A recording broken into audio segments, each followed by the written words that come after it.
want to find the positive values for p for which the following series converges. So we have sum from n equals 2 to infinity, 1 over n times ln of n to the p.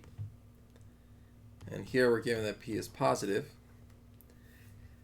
So for this one, we want to use the integral test, but first we want to make sure all the conditions are met. We want to show that f is continuous, the sequence is positive and decreasing. Because we're looking from 2 to infinity, n is always positive, same thing with ln of n. So it's never going to be 0 or undefined. So this condition is met.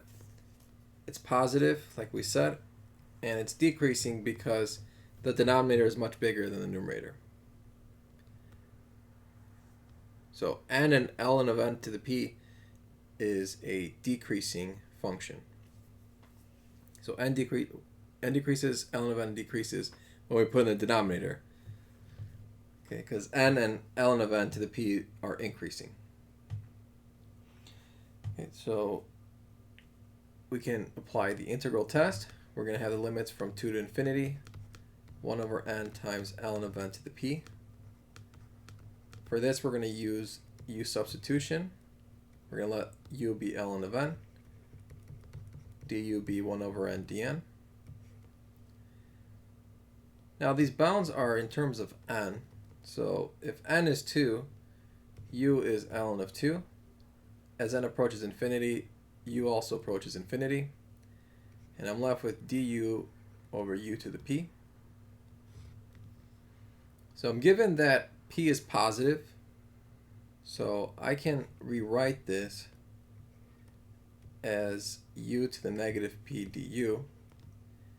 And if I integrate, I'm going to add 1 and then divide by the new exponent. And that's going to go from ln of 2 to infinity. So this is an improper integral, and technically I need to use a limit. But here I'm going to make two cases. So for the first case, we're going to let p be between 0 and 1. So I'm going to include 1.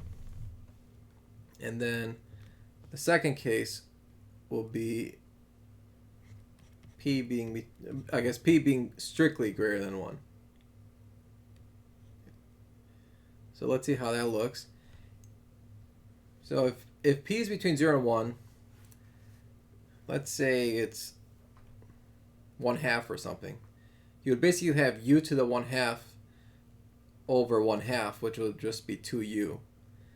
And as u approaches infinity, that's just going to go to infinity.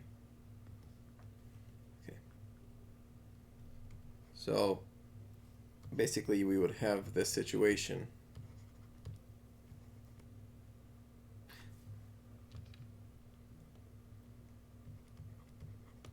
Okay.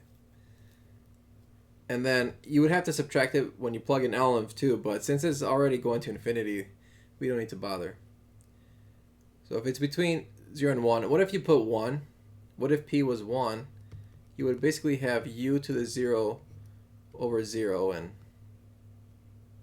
that's not good. That's not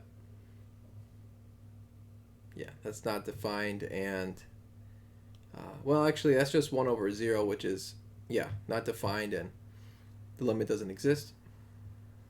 So if p is greater than 1, you can kind of think of it like 2 or 3 or 1.5. You're going to get p is going to be negative p, is going to be more, like the absolute value of negative p is greater than 1. So you're going to end up having something like this.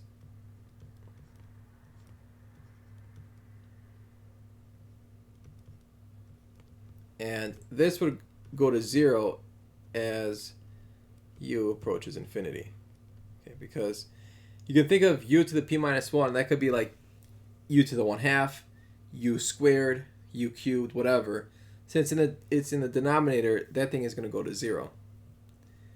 And then you have 0 minus whatever it is like the ln of 2, negative p plus 1 over negative p plus 1, this is going to be finite. And so you have 0 minus a finite number. This is going to be finite, and it's not going to be infinity.